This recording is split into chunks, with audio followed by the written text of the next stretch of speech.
We help a school that about 9,000 students, and in 2 years, they removed 34 pounds of sugar per student per year.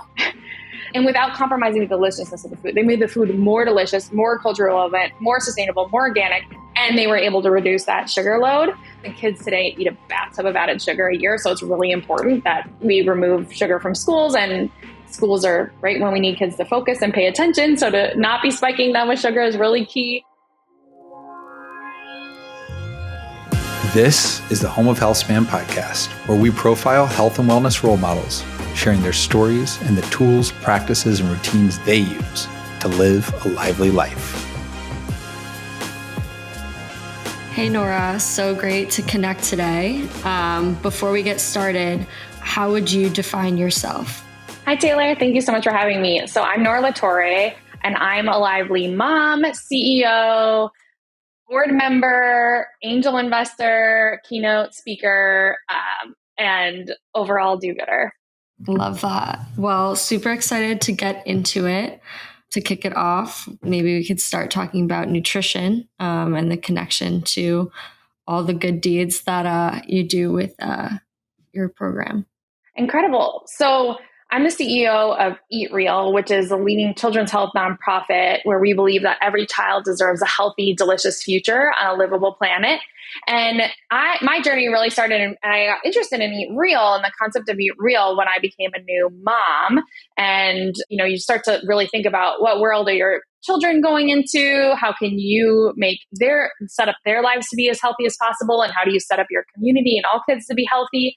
And I learned about this concept of American health collapse, and that children in America are on track to have shorter lifespans than their parents. And that lifespan and health span actually peaked in 2014, and that we've been seeing it go down in the United States.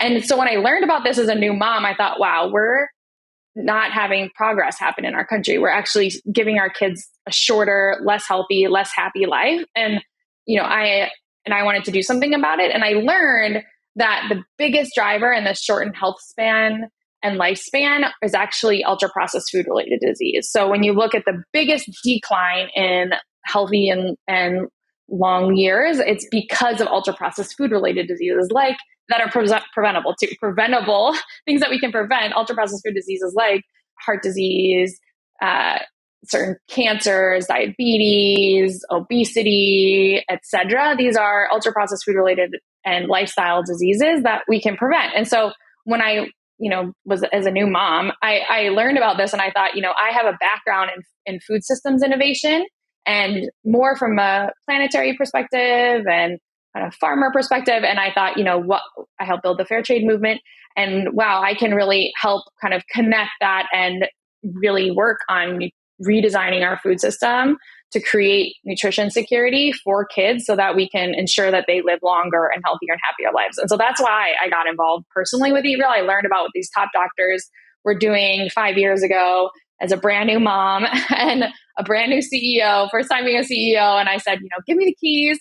And this is a scalable solution for nutrition, for creating nutrition security upstream to stopping these diseases before they start. And they made a bet on me, and I became a co-founder, and it's been amazing ever since. We've been rapidly scaling the nonprofit, and I can share more about that. But the nonprofit does 3 things: advocacy, awareness building, and we change real food access. And we actually overhaul the largest fast food restaurant chain in America, which is our public school system. So we're launching in 15 states. We're on track to totally overhaul our food system, and we're doing it right now in a big way. So that's a little bit about who I am and what drives me and why I get up every day to work for a healthier future for my kids and to help scale Eat Real. Yeah, I mean, you talked about revamping the nation's largest fast food chain, and then kind of mic drop, it's the school system. And yeah. I remember how upset people were getting. I was too young. We're talking about later that under, I believe, the Reagan administration, they classified ketchup as a vegetable because it was like, hey, to feed our kids, you had to have a certain number of vegetables included. They said, oh, well, that's going to be expensive. We're going to count ketchup because these private companies that are providing the food that will help them have higher margins. What does it look like in that food chain, having worked through the supply chain system to get healthy food ultimately into the bellies of our nation's youth? What's really exciting to me is that change is possible. And yes, schools are bigger than Starbucks, Subway, and McDonald's combined. So Subway, there are 90,000 public schools. There are only 20,000 Subways, which is the next unit location. And schools are bigger than Subway, Starbucks, and McDonald's combined. Huge, 90,000 of them. What's really exciting is that they're organized into 13,000 districts. So when you think about 13,000 districts and one in every community, you can start to really figure out, okay, how do we make change? We can help those communities upgrade their food system, re-regionalize it. When you think about how big the school system is, and you think about the potential for positive impact, and you can really make dynamic change and quickly. We see schools, for example, we help a school that about 9,000 students, and in 2 years, they removed 34 pounds of sugar per student per year. They actually wheeled a wagon into the school board meeting and then pulled out 34 pounds of sugar, and it was the size of a toddler, like of my toddler. A 3-year-old is like very tall stack of sugar, and without compromising the deliciousness of the food, they made the food more delicious, more culturally relevant, more sustainable, more organic, and they were able to reduce that sugar load for kids. And kids today eat a bathtub of added sugar a year, so it's really important that we remove sugar from schools, and schools are right when we need kids to focus and pay attention. So to not be spiking them with sugar is really key.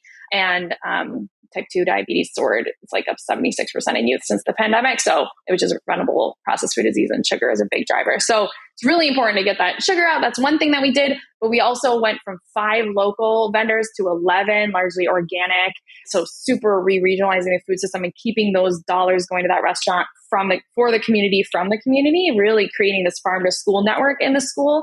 And they have an incredible leader there. And then and this was actually Morgan Hill Unified, and the kids there are on track to live 5 years less than the kids 5 miles up the road. So there's a huge health disparity in this community. So creating this healthier food and more delicious and culturally relevant, they added plant-powered options like cauliflower tiki masala that is so good. They started 2 hydroponic lettuce gardens on site, and they got a high school graduate of the school to be the farmer Max. So cool. And they started greenhouses and buying super organic local Strauss milk and bulk milk. And so while many kitchens, you were talking about the history of it, have been taken out of schools, they actually now are investing in upgrading their kitchens, adding central kitchens, upskilling their staff, really creating and investing in this restaurant. And they're more profitable because of it. So they spend a little bit more on higher quality ingredients, but they're able to increase the number of customers who want to eat at the restaurant. And so it's actually what we're seeing in hundreds of schools is that it's a better, more profitable business model, and then it helps local farming economies, and it helps reduce healthcare costs, short-term and long-term for families. It's the quadruple win, I would say. And so it's really cool that, yes, there has been some historic divestment from schools, and now we're seeing this local investment and national investment more into farm to school and upgrading these core calories for kids. On another show, we were talking to Arden's Garden CEO Leslie Zen, and this just reinforces for me, there's the demand. People say, oh, these people, they don't want it. And so it gives you the excuse to not provide it.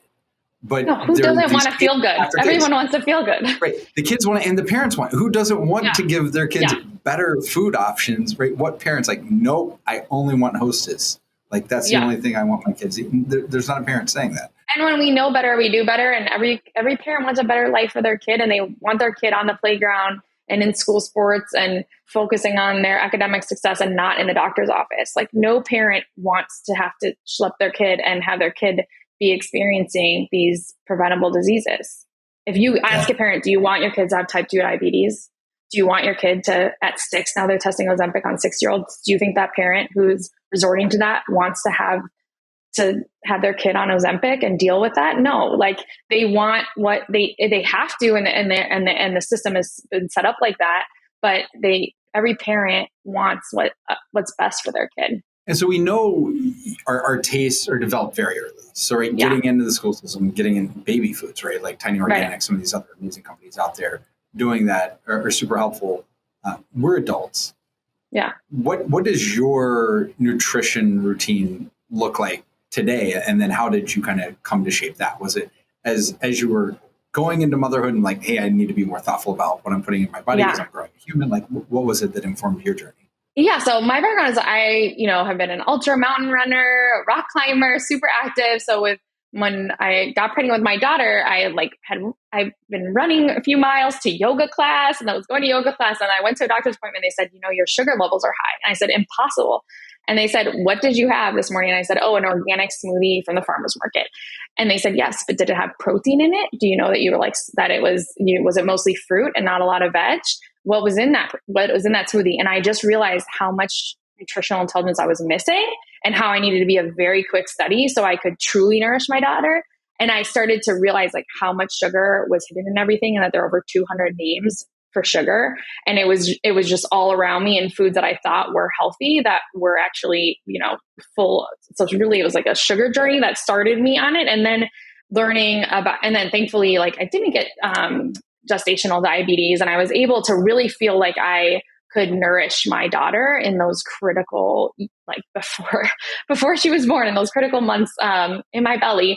And so that's really where the journey started. And then I did something 1 month when I was pregnant. I did a 0 added or free sugar challenge. The New York Times runs one, and then Dr. Robert Lustig, who's actually eReal's chief science officer, he runs one, and we've done them before as an organization. But it's a pretty simple concept, and you don't even need to sign up for one. You can just do it with your family. But for my birthday month, for the whole month of January, we did 0 added or free sugar, which meant we did no sugar in anyone's coffee. That meant that no adding sugar to anything, and then no juice where the sugar is free, which means that the fiber has been broken down. So it's just sugar. And so we did a 0 added or free sugar birthday challenge. And the whole family felt amazing. And the grandparents, people lost weight, people felt stronger, people felt more vibrant and clear. It was so empowering as a family. And it totally made us all dedicated and united around overhauling what we were buying and making sure that we were buying as many real, minimally processed items as possible, and that we were getting those other things out of the house, so that that we were all aligned on that and prioritizing that. And so that was pretty pivotal couple of things that we did as a family that kind of kickstarted my journey. And I actually believe that my healthiest years are still in front of me, that I haven't even reached my optimal health. And I've been doing more and more data around that, but I really believe that I can be very, very healthy in the coming years, and that my kids are so much healthier because of those changes that we made as a family. I mean, it's funny that you started, you were so active, right? You're mountain climbing, doing all this stuff.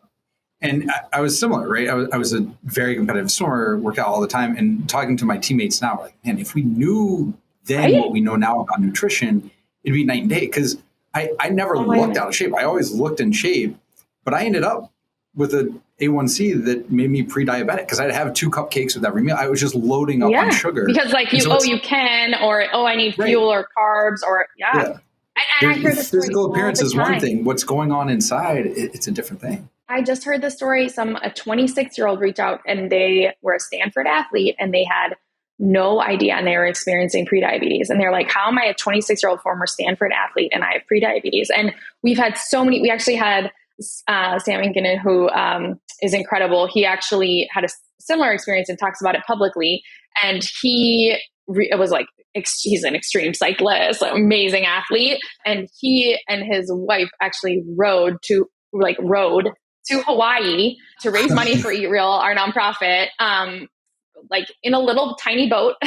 I can't remember how many weeks it took them, but weeks and weeks from San Francisco to Hawaii, and on 0 added sugar, to show, because he had a very similar experience to you, that actually you, as an ultra athlete, you don't need that Gatorade, you don't need that in a gel necessarily. You don't need those things to fuel yourself. And so it was, and then he wanted to raise awareness about how, for athletes, for everyone, it's just hidden in everything. So interesting that you had that experience too. I think about that all the time. I think I actually didn't do well on one of my big ultras that I trained for 10 weeks, because I lost some of my fuel. I dropped out of my pack, unfortunately. And I went to the aid station, and aid stations are notorious for just junk food. Sorry, aid stations. But, and I just reached for it, and my stomach turned. I did not feel well. I normally can run really, really strong after a long mileage. And I was kind of zonked. And I felt like, wow, I think back to that race and I'm like, wow, if I had been fueling differently and had a different plan, it would have been, really, really game changing. So it's just so interesting because I think athletes don't know. I think there's just I think people don't know, and it's been made really confusing. And so one of my favorite things to do is just raise awareness on the power of real food to fuel whatever your goals are for the day and your athletic pursuits. So outside kind of bookended challenge, like what is your day-to-day, week to week? How do you think about fueling your body now?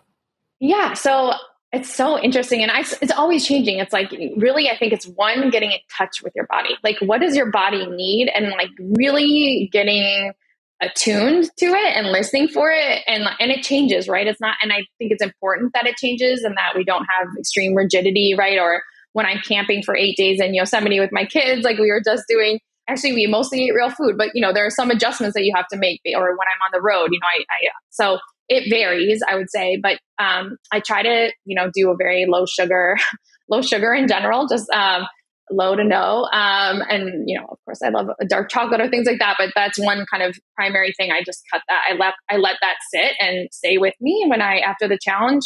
And that's been really powerful. Of course, sometimes there's some celebration food, people call it, but, and you gotta enjoy those moments too. But that's one thing that I do. I think from a nutrition perspective, it's so interesting because I was doing some intermittent fasting and then I've been reading about women's hormonal health and I have 2 young kids. And I actually found that now it's better to start my day with some protein and start my day with some fuel so that my stress levels and my cortisol doesn't get too spiked from fasting. And when in your hormonal cycle, is it good to fast if you are going to fast? And so I actually was doing, and I felt really good doing intermittent fasting, which is just mind blowing because you think you've been taught there's this idea that breakfast is the best meal of the day. Well, not if it's junk, and not necessarily. You don't actually, necessarily need it all the time, but it depends on the person. And so I think how personalized nutrition has been my big aha in the last year. There are certain recipes for success that everyone can follow, like eat real food, eat lots of fiber. I eat on a day, I try to eat quite a bit of protein.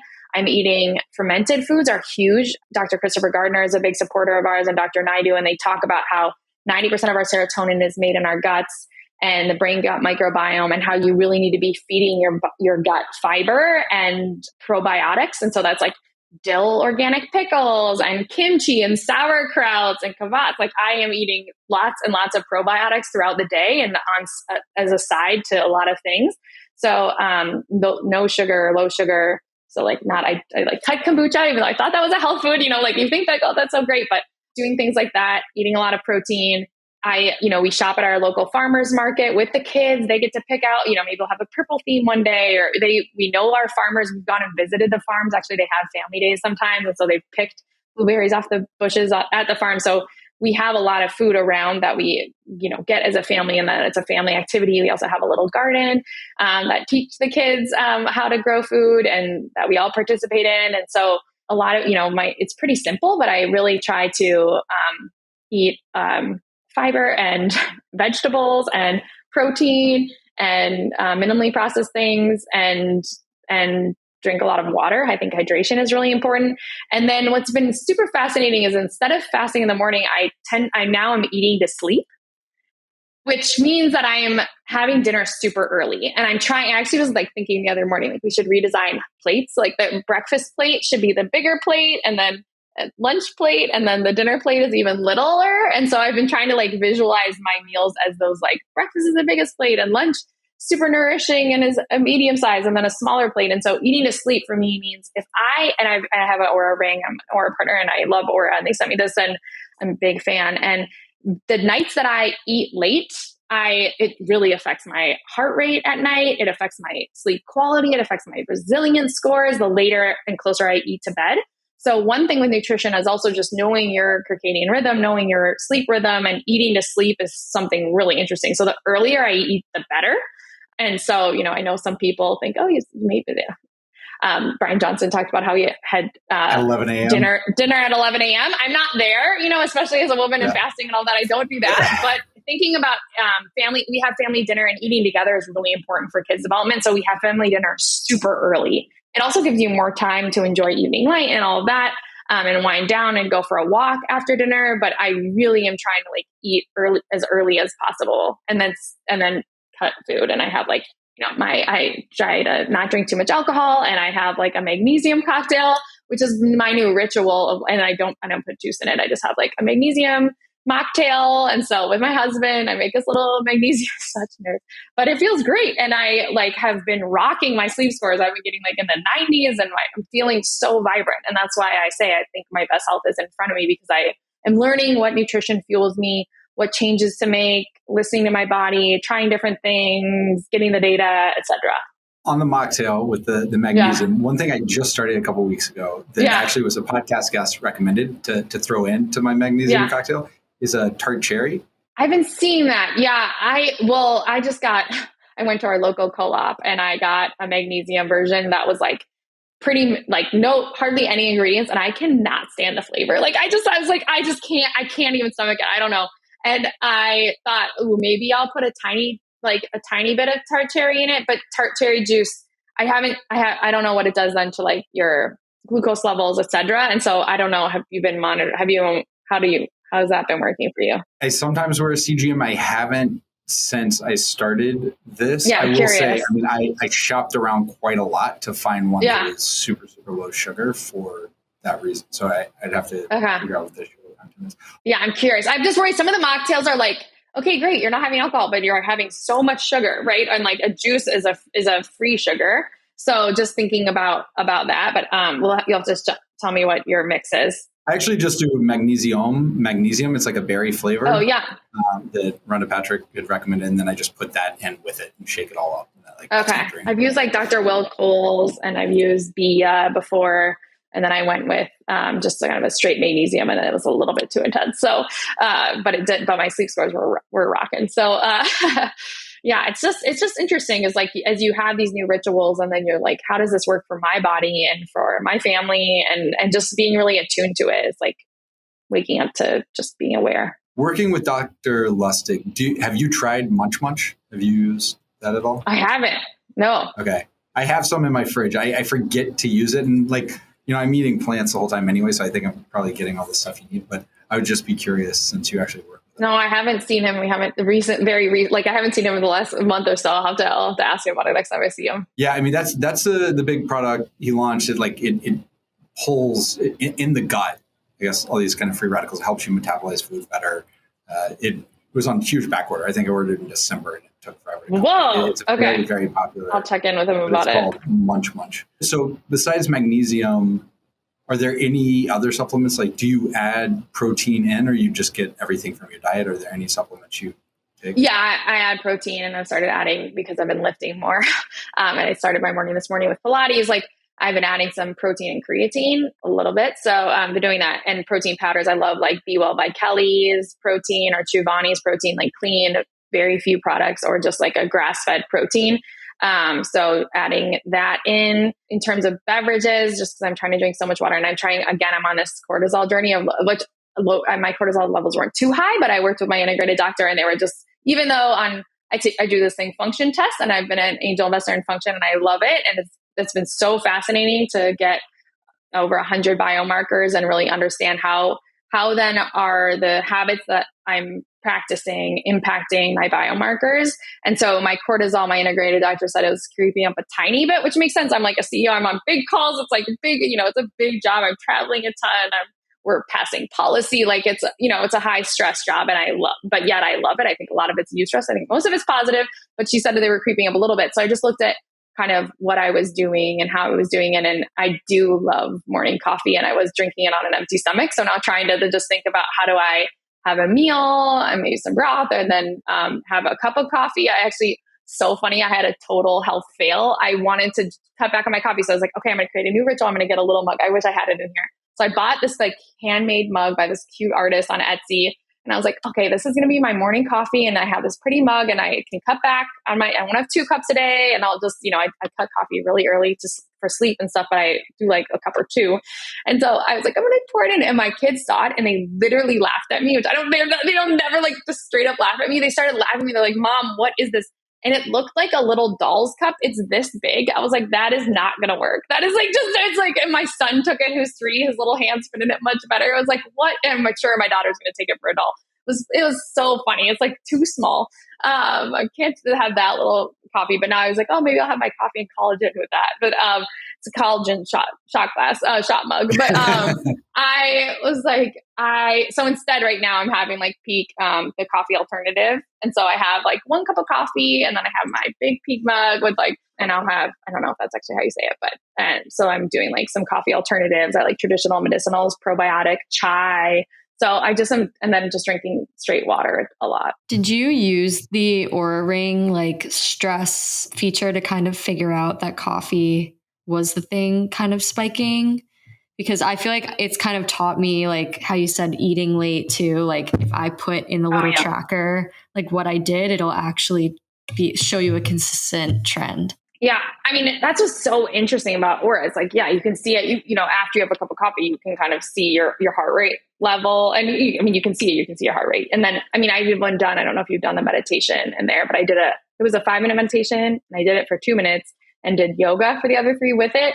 And my heart rate and my body temperature decreased. Like you can see these changes right away. So I can see that. I haven't like measured yet with my new coffee routine of limiting it to 2 cups, or like ideally 1. I've been down to 1 this week. Hooray. But I haven't tested my cortisol, but with Function, you test every 6 months. So then after I just got my Function labs, I create a Nora spreadsheet. I'm like, okay, this is my new plan. And I review it with my integrated doctor. And I'm like, okay, I'm going to not eat, for my cholesterol is creeping a little. And so I was like, okay, my husband's a hunter, but I'm going to eat a slightly less red meat. I'm going to eat more salmon, more chicken, more tempeh and tofu and things like that, more and protein powders and more of that. I'm going to, my cortisol was creeping a little bit. So I'm going to, not fast as much, not run fasted. I read a Levels article about super ultra marathoner who ran fasted. And like, I was like starting to do some crazy things like that. And it just wasn't working for my cortisol, obviously, because it was starting to creep. So then I created my Nora plan for the next 6 months, which on Function, they'll give you a plan, but then I kind of create a simple,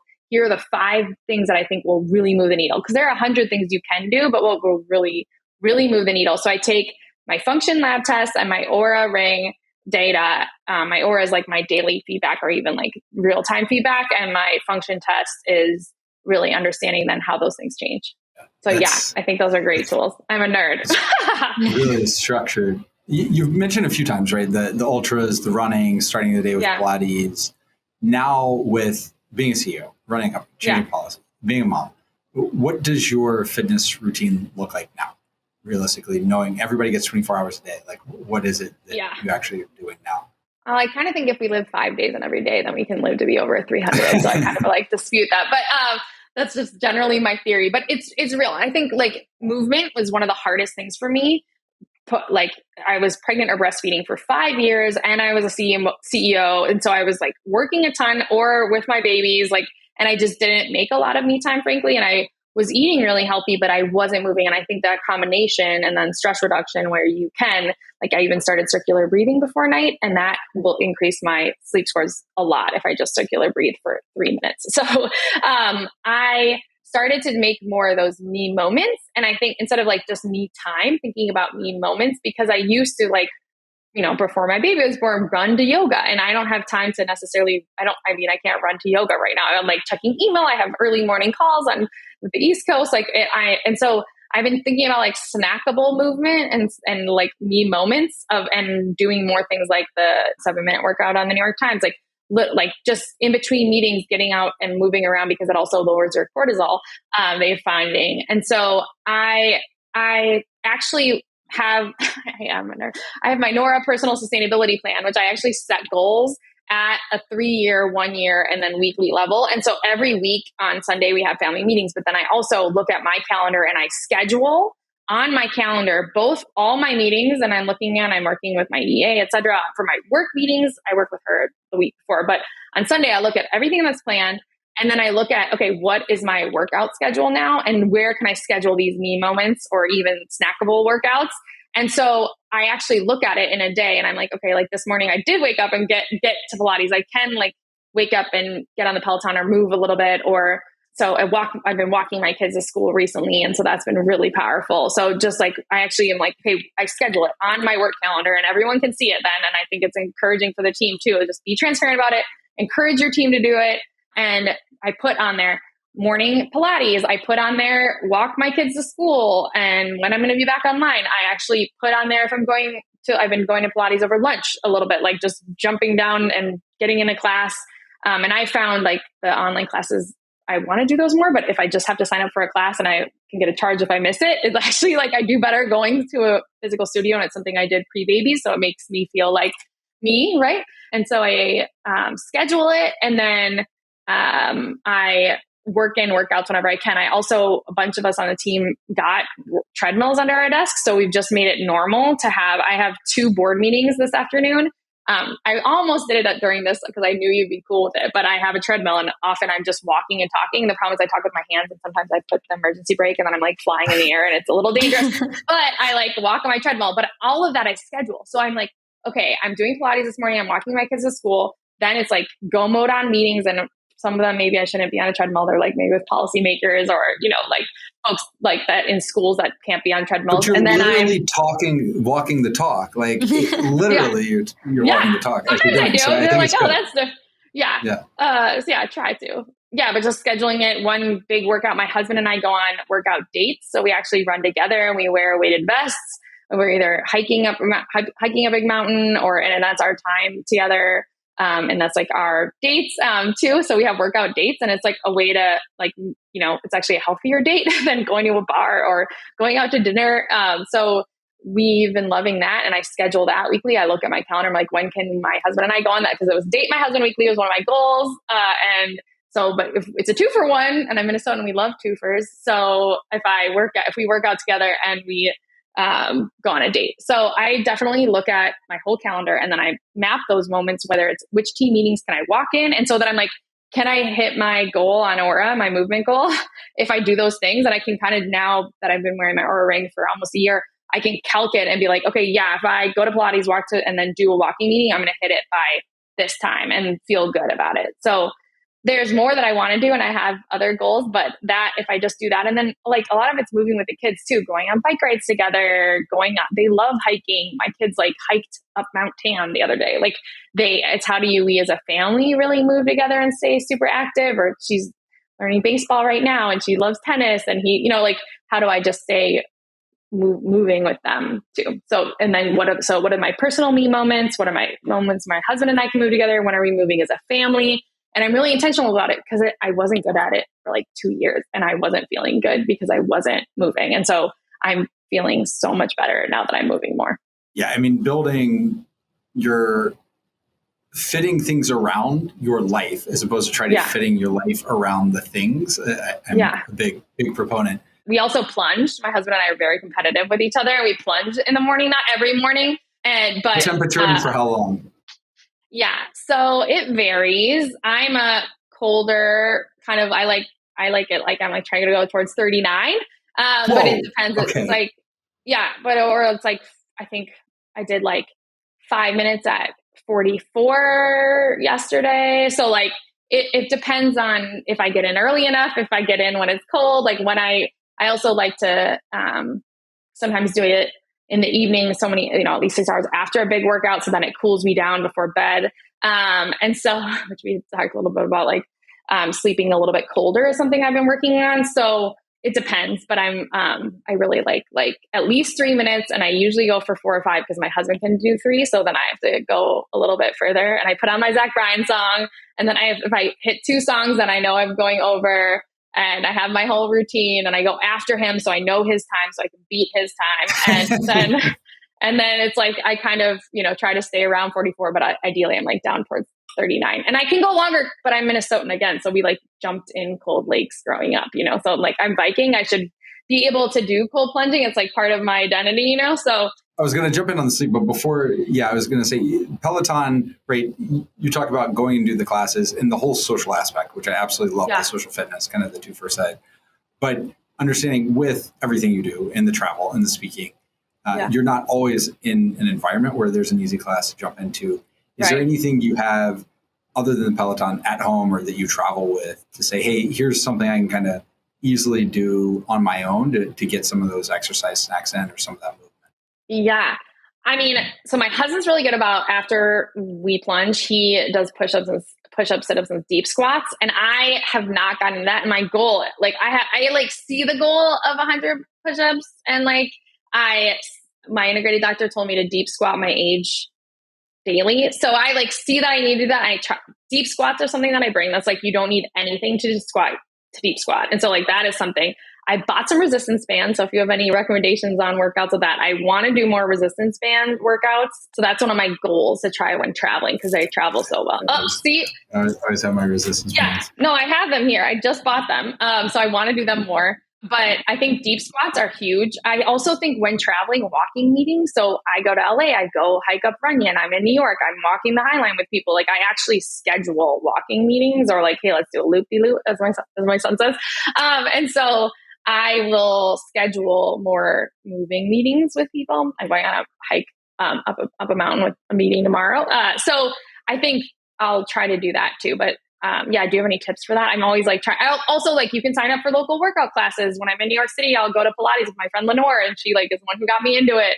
You know, walking when you're traveling. I walk. I'll get there. If I get to the airport early, I walk it. You know, I'm doing like I'm like, oh, here's a track. Here's an airport's just a track. I'm just gonna go to the other terminal, walk back. Do I have time? Like, well, let me just get some steps in and some movement. So yeah, I'm trying to get better. And there's so many free things that we can do, but I try to sign up for classes and then move a lot. Yeah, every now and then I'll travel. I bought 40 pounds of plates to throw in my backpack. So when I travel in the airport, I can kind of rock walking around. Hold on, can you do that? Because I have plates, and I was like, am I gonna? It looks, but my plate, I don't have. I love the guys that go like the rucksacks and stuff, but I have the like kind of ones that I got from Rogue that I wear. But I was like, can I travel with it? It looks like a bulletproof vest. I'm just like, are they going to get, is it weird to travel with plated vests?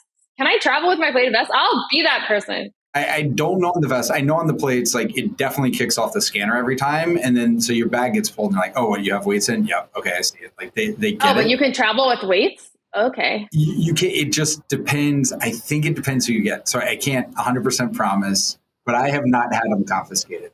My friend started the Solgar company, Adrian Solgar, and so I have a Solgar pack, which I carry on all my stuff. So it tends to be pretty heavy. So I like walking with that heavy backpack, but it does have a laptop space where I could put weights. So you're giving me an idea. That's what I do. Yeah, I have the tall plates, and so they just slip. I use in my backpack. But then you don't get the head nod credit of like, look at this weighted vest person. Because it's that's true. Yeah, because it's hidden. So if you wear it on the front, I'm just going to be that person. They're going to be like, what is happening? But it does it feels great.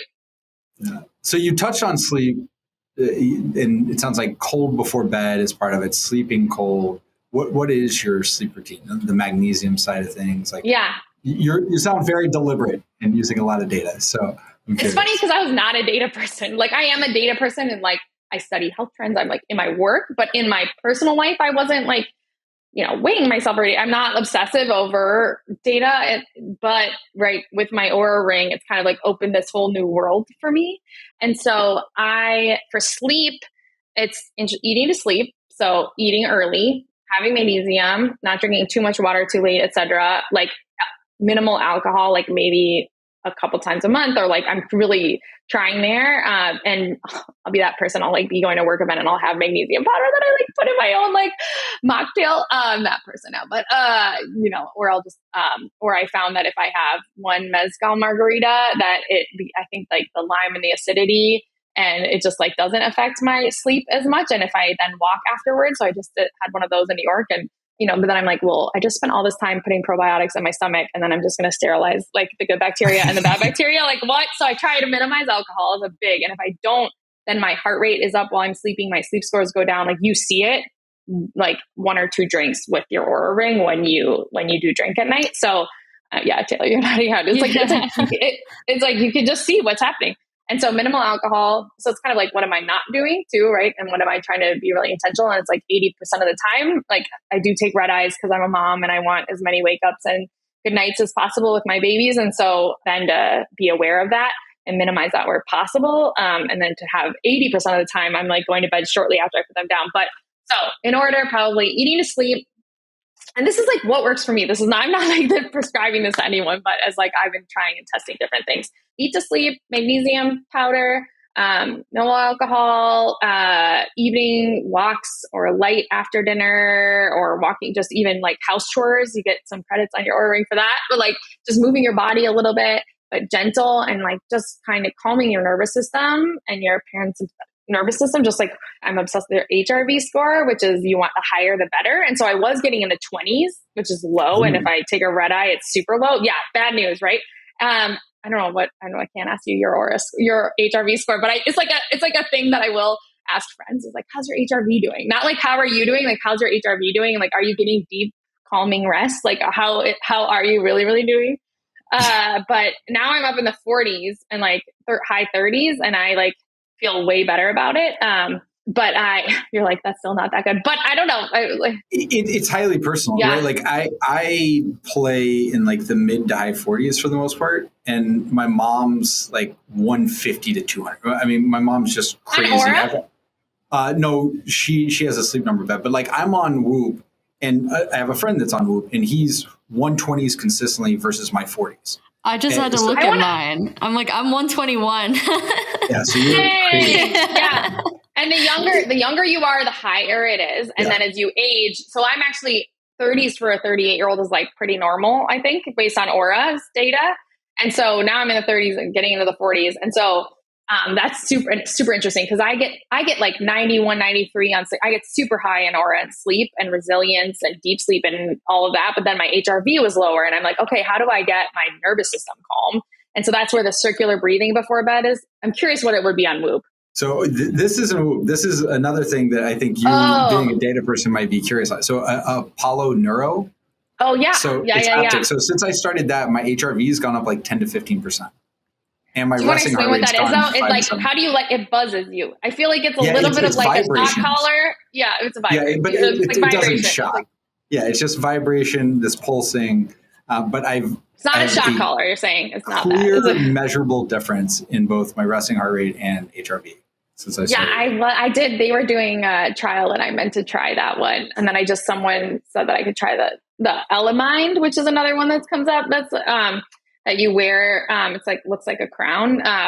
But that's supposed to help with that. That one's a little less social. Like you're probably not going out grocery shopping wearing this thing on your forehead. Yeah, maybe you are. Yeah, but I'm like, also then like, how do we take those moments, like you're creating new vibrations, and like, you're wearing that and it's reminding you and calming you. Like I'm also like, how is our built environment so much that we need that? Right. So then I'm like, okay, well, how do I do everything that I can do before I need the technology? So like, how do I just do more breathing? I used to do a ton of yoga. Like I know how to calm my nervous system. And when I do that, my HRV soars. So like, that's super interesting. I also have a deviated septum. So I'm like, how much is that? Like a little bit of a thing, which I learned from my Prenuvo scan. And I didn't know that I had deviated septum, but then it made sense. And then, I do wonder if that impacts my HRV. But then if I do nose breathing and I get my nose, like, really calm, like my airways really moving and my calmness right before bed, it does help a ton. So yeah. So I think for sleep, it's like what eat to sleep, magnesium, sleeping cold, like sleeping.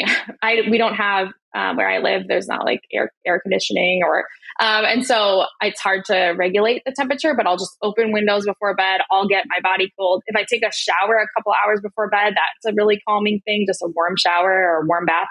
Sauna can be really calming. So just like thinking about how do you calm. Blue light blockers if I am watching screens and I just don't have time and I don't watch a lot of shows, except then I'm like binging on Thrones or something like that, So like, but when I do, I'm wearing blue light blockers and trying to minimize screen time before bed, even though I will like, check Instagram or,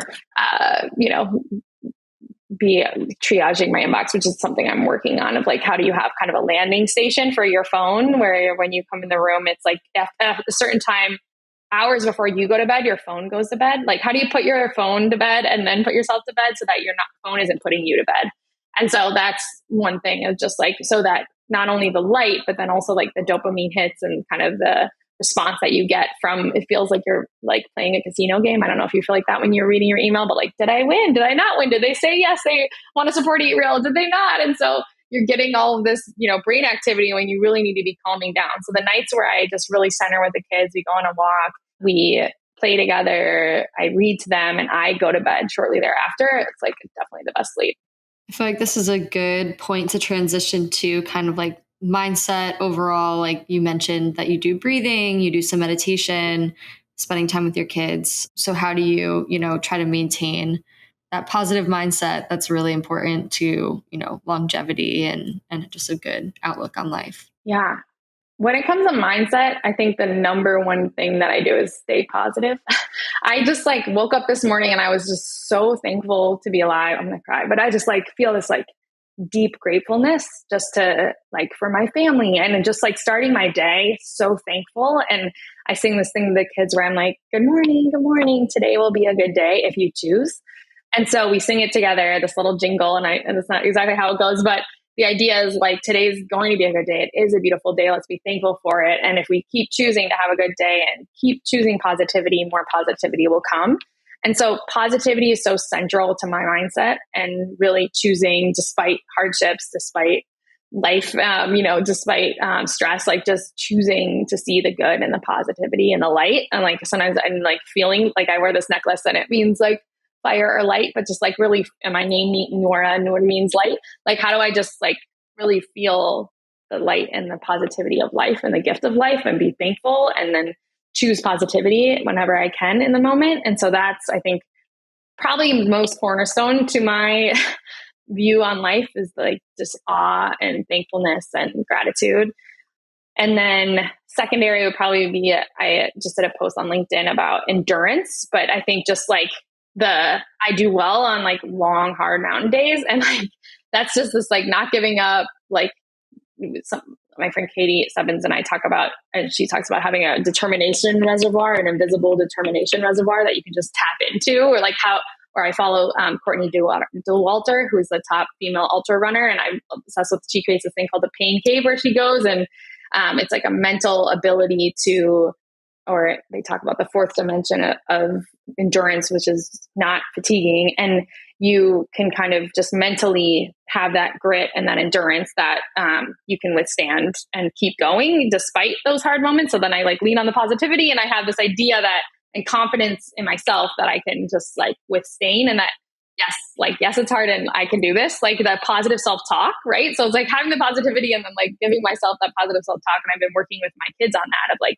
my daughter was like, I can't do a cartwheel. And I said, if you keep saying that, you're not going, if you keep saying you can't do a cartwheel, you're not going to be able to do a cartwheel. But how would you change that to say, I don't know how to do a cartwheel yet, or I'm learning how to do a cartwheel, or soon I'll be able to do a cartwheel. Like, how do you talk to yourself in a way? And so it's been hard to build the Eat Real movement and to build this nonprofit and be a new CEO, but having positivity and then saying like, we're going to figure this out as a team. I'm going to figure this out like as a leader, drawing on experts, and that positive self-talk and determination and endurance and grit have been two things that those two kind of cornerstones for me.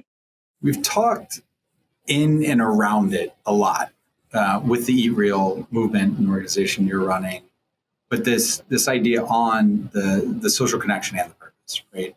The purpose that's driving you and getting you so motivated, so grateful as you get out of bed.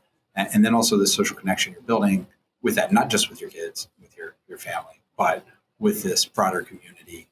Can you talk about how, as someone who looks at your calendar like that and plans out, here's the fitness part, how do you ensure you're tapping into each of those buckets? Because you can have your family like, hey, I need to give this amount of time to my husband, to my kids.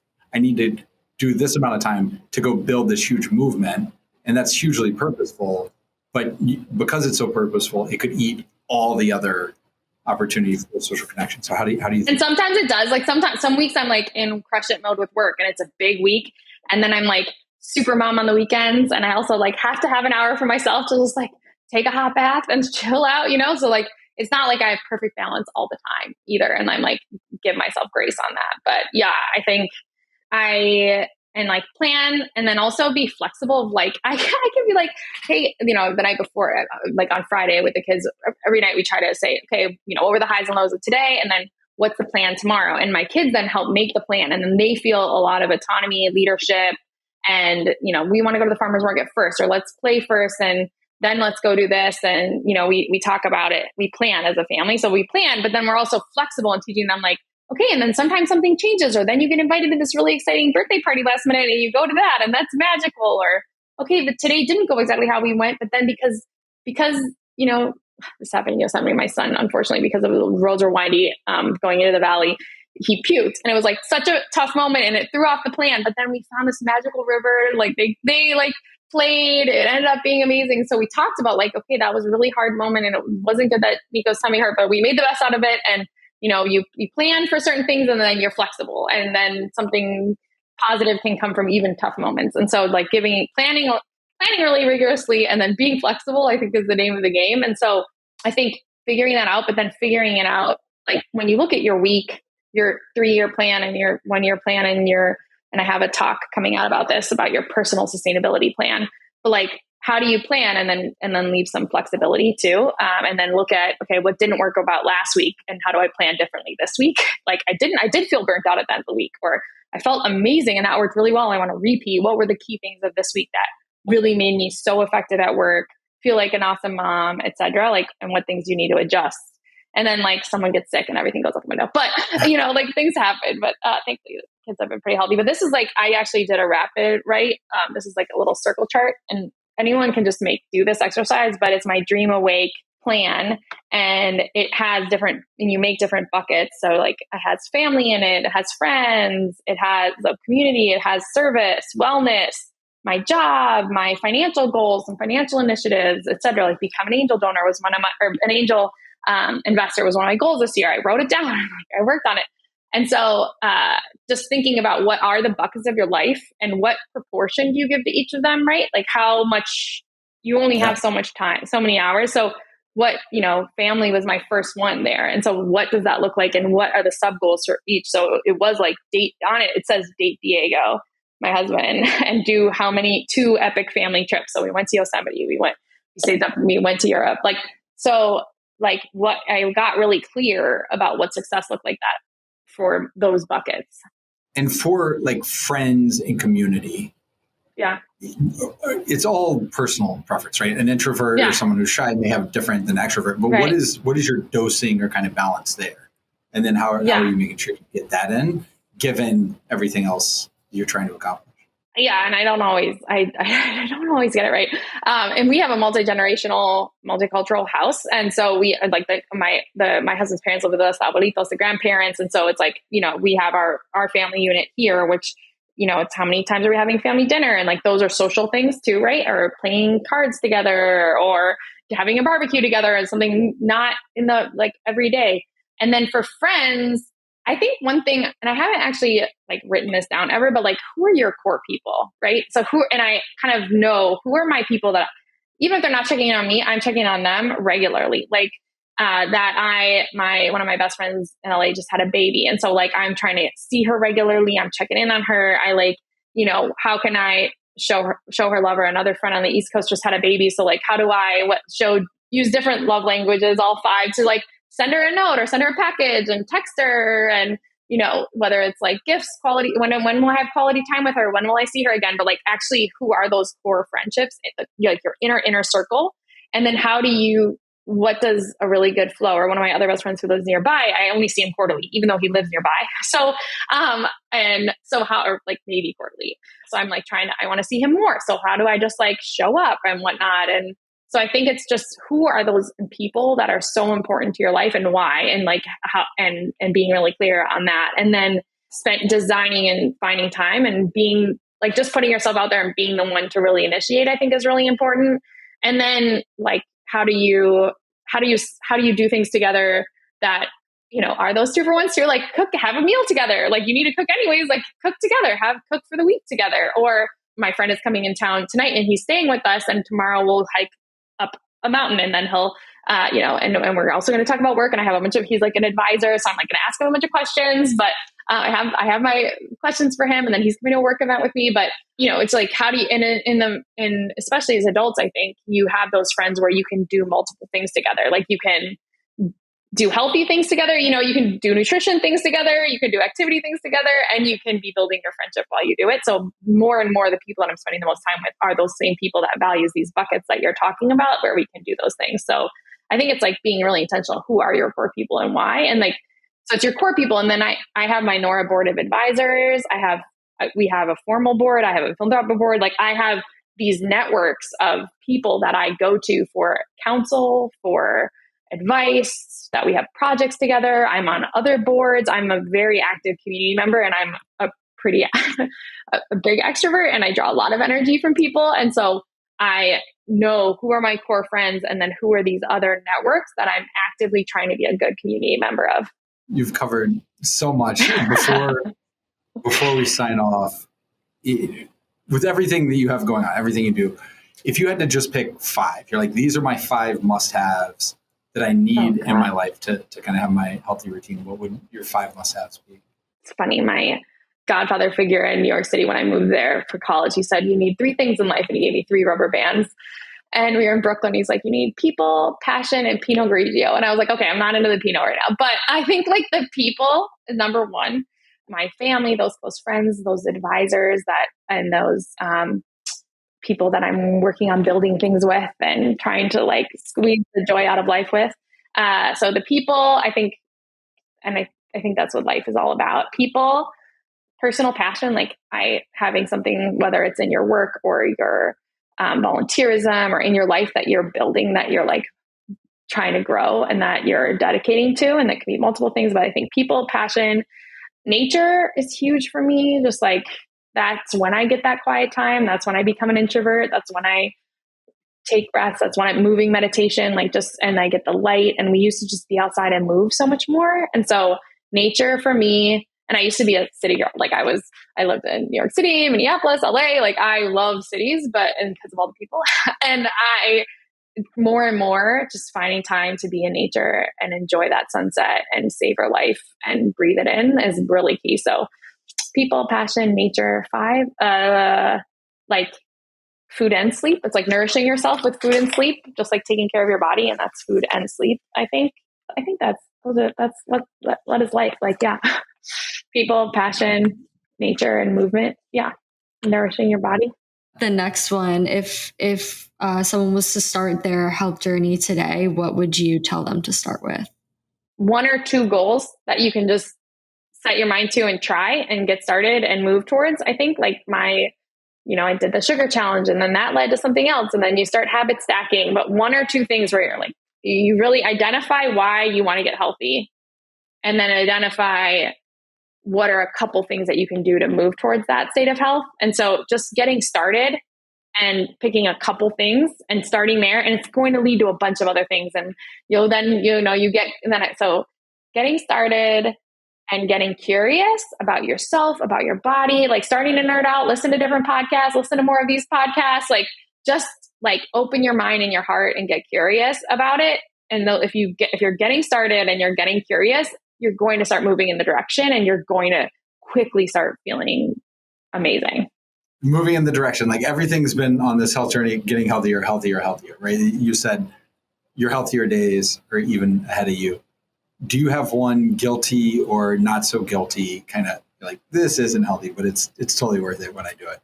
I mean, mezcal margaritas are not the healthiest. Yeah, okay. But I do like a nice cocktail, like with friends, and it's like the social, or like we go to a comedy show. We love once a month we go to a comedy show to just laugh, like really, really, really laugh, and be with friends. And it's like, okay, I'm having a drink, but I'm laughing my face. And actually last time I didn't have a drink, and I felt it was like the funniest one. So, but I think so that's probably not one. What's another one that's like? I mean, that's a good one. Yeah, that's good. Yeah. I do love chocolate cake. So it's like, on a birthday, and I think it's like, well, if I know I'm not having, there's so much sugar hidden in everything, but I know that I'm not doing that now. So to then have that indulgent celebration moment and blowing out candles and like that whole ritual, and we give Peruvian speeches in my family, and we're lifting up life and each other, I'm like, yeah, bring it. So I think like it's not being too militant with yourself about things, but also doing what you can, and then living life to its fullest in dedicated celebration moments. So those are on the food front or other things. I mean, yeah, I'm working on things I'm working on. We talked about some of these. It's like, yeah, no screens before bed or minimal screens before bed, especially like emailing or things that are going to like get your mind going.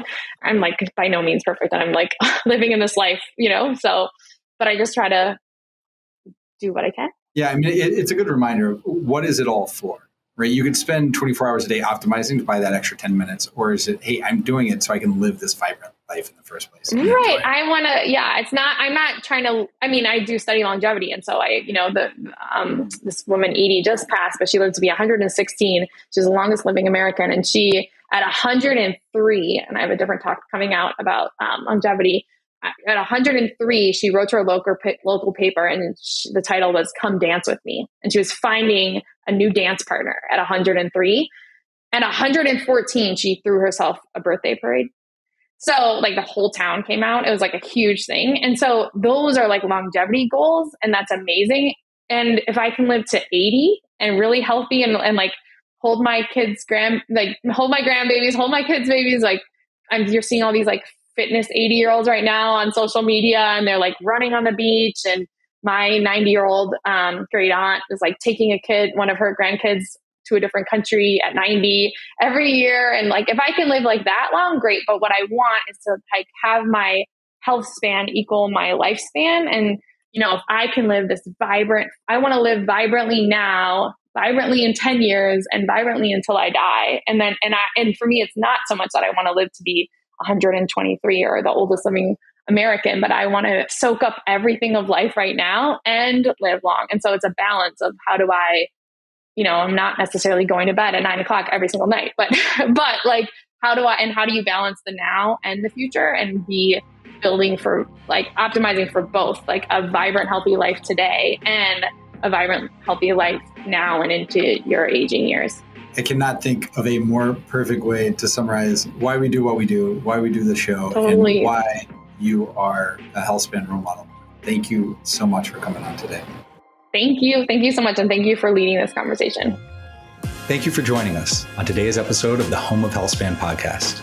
And remember, you can always find the products, practices, and routines mentioned by today's guests, as well as many other Healthspan role models on alively.com. Enjoy a lively day.